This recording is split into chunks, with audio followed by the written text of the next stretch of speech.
आज हम बात करने वाले हैं आर्टिफिशियल इंटेलिजेंस के बारे में।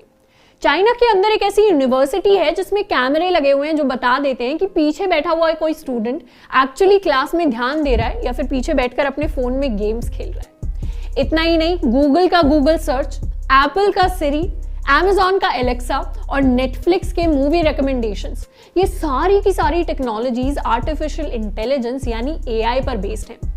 AI की शुरुआत 1940s, 1950s में हुई थी और इसका बेसिक मतलब है कि कंप्यूटर्स को एक आर्टिफिशियल दिमाग दे देना। अब जैसे एक छोटे से बच्चे को हम धीरे धीरे चीजें सिखाते हैं, कभी उसके साथ खेलकर उसे कुछ सिखाया जाता है, कभी उसके साथ बातें करके उसे नई जगहों पर ले जाकर कुछ सिखाया जाता है, वैसे ही कंप्यूटर्स को भी हम डेटा दे देकर उन्हें नई चीजें सिखाते हैं। अब AI और नॉर्मल टेक्नोलॉजी में थोड़ा सा डिफरेंस है। नॉर्मल टेक्नोलॉजी की बात करें तो नॉर्मल टेक्नोलॉजी में हमारे पास माइक्रोसॉफ्ट वर्ड, पावर पॉइंट जैसे सॉफ्टवेयर आ जाते हैं जिनको हम यूज करते हैं। अब माइक्रोसॉफ्ट वर्ड के ऊपर हम चाहे जितने भी डॉक्यूमेंट्स लिख लें, कितनी भी रिपोर्ट्स लिख लें, कितने भी असाइनमेंट्स बना लें, माइक्रोसॉफ्ट वर्ड वैसा ही रहेगा, उसके अंदर कोई नए फीचर्स, कोई नई शक्तियां नहीं आ जाएंगी। और वहीं अगर AI की बात करें तो रोड्स पर जो ट्रैफिक के कैमरास होते हैं वो जितनी गाड़ियों का डेटा लेते रहते हैं वो उतने ही बेटर होते जाते हैं।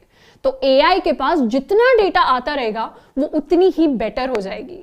अब इस पर यह सवाल आता है कि आज की डेट में तो हर कोई टेक्नोलॉजी यूज कर रहा है, हर कोई इंस्टाग्राम चला रहा है, व्हाट्सएप चला रहा है, फेसबुक चला रहा है, यूट्यूब चला रहा है, तो AI के पास इतना डेटा आ जाना चाहिए कि वो ह्यूमन से भी ज्यादा इंटेलिजेंट हो जाए। तो यहां पर हम रुककर थोड़ा सा बात करेंगे AI के दो टाइप्स के बारे में। AI का पहला टाइप होता है जनरल AI और दूसरा टाइप होता है नैरो AI। जनरल AI यानी वो आर्टिफिशियल इंटेलिजेंस जो बहुत सारे काम कर सकती है। जैसे ह्यूमंस की इंटेलिजेंस का अगर एग्जांपल लें तो ह्यूमंस खाना पका भी सकते हैं, उसको खा भी सकते हैं, वो सिंग भी कर सकते हैं, डांस भी कर सकते हैं, कोड भी कर सकते हैं, पढ़ाई भी कर सकते हैं, क्लीनिंग कर सकते हैं, बहुत सारे काम कर सकते हैं। और वहीं अगर नैरो AI की बात करें तो वो एक ही पर्टिकुलर काम कर सकती है। जैसे अगर टेस्ला की गाड़ियों की बात करें तो US के रोड्स पर अगर वो ट्रेंड है तो उनके अंदर US का डेटा फीड हुआ है, तो इंडिया के रोड्स पर उनकी परफॉर्मेंस इतनी अच्छी नहीं होगी।